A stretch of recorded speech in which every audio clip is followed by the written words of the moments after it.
Hey guys, welcome to today's video and welcome back to my YouTube channel. Or if you're new here, welcome. Hi, my name's Judy. In today's video, I'm going to be swatching for you guys the Nubian Glow eyeshadow palette.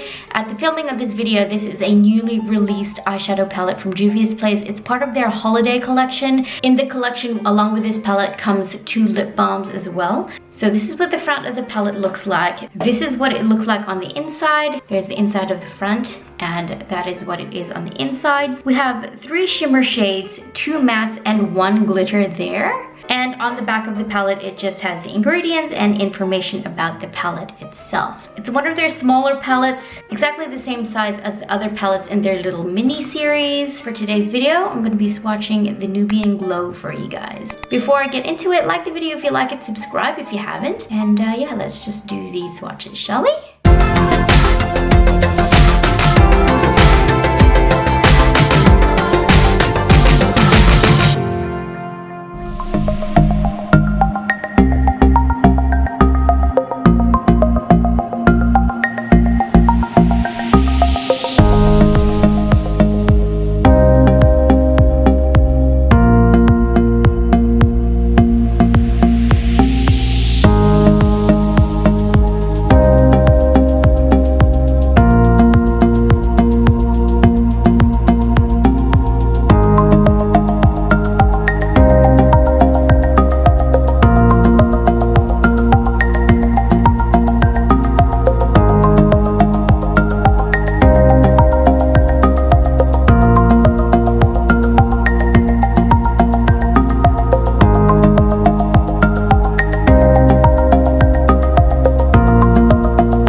Goodness, you guys, this is actually the first time that I've played with this palette or even dipped into the shadows, and let me tell you what, it is all about this shimmer and glitter for me, honey. That glitter right there, the camera doesn't do it justice, but that is stunning. Look at that. It's absolutely beautiful. It'd pop even more if I had like a sticky glitter glue primer on the skin. I actually don't have anything on my skin right now except for some of the health hydrating serum. Imagine how much more those shimmers and colors would pop if I had a sticky base. I'm gonna have a review and tutorial with this palette up on my channel soon if it isn't up already. But yeah, this is absolutely stunning. You guys should definitely go grab it. I haven't tried it on the eyes yet, but I will soon in a video, very, very soon. I'm excited to create a look with these gorgeous, gorgeous shades. Look at those stunning yellows, absolutely beautiful. So yeah, anyway, I hope you guys enjoyed this video. Give it a thumbs up if you did, subscribe if you haven't. I appreciate you tuned into today's video, guys. I hope you found this swatch video helpful. I've got a whole playlist of other swatch videos if you guys want to go check them out. Thanks guys for watching, and I'll see you in my next video. Bye!